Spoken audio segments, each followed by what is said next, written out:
Welcome back, guys. Welcome back. We're experiencing Illinois.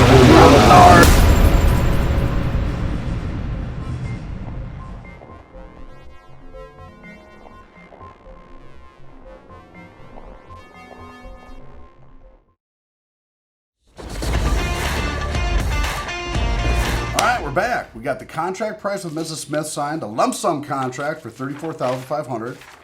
We got a scope of work, mortgage affidavit signed, ready to rock and roll to turn this into production and start building the job. But wait, now's that magical time. You guys need to be aware of. It's a magical time after you collect the check, like we got from Mrs. Smith here, and before we start the job. For most of you guys, it might be 2 to 3 weeks before you actually drop materials. Some of you guys might be 3 to 4 weeks, depending on where you are and how busy you are.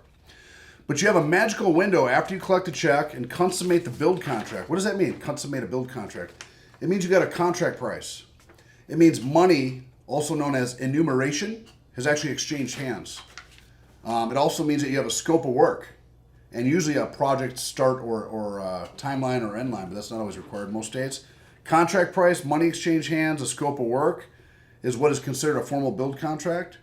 If you're building on insurance proceeds, that's not a formal build contract. So number one, we got to have this. This is a lump sum contract we got. That means the customer has agreed legally to enter into a building contract for that price, which supersedes exactament line items.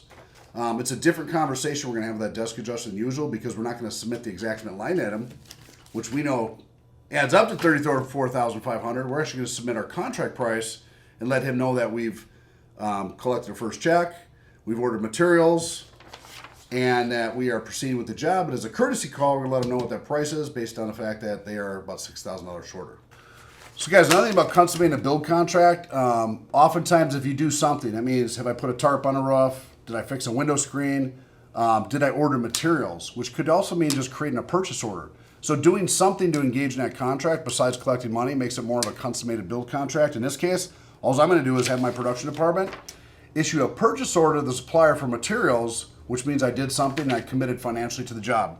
That means I have a consummated build contract, which is legally very difficult to break, both for a property owner, but certainly for a carrier who's threatening tortious interference with another contractor, which I could then sue them for breach of contract and lost profits of the job if the carrier actually interfered with my contract. We'll get into that at a later time. I got a purchase order sent to the supplier for my new contract at $34,500. I have a truly consummated build contract. Now I'm going to call that desk adjuster and I'm going to let him know we signed a contract with his insured. We've ordered materials. We have a contract price, a lump sum contract, which I'm going to send in to him prior to calling him.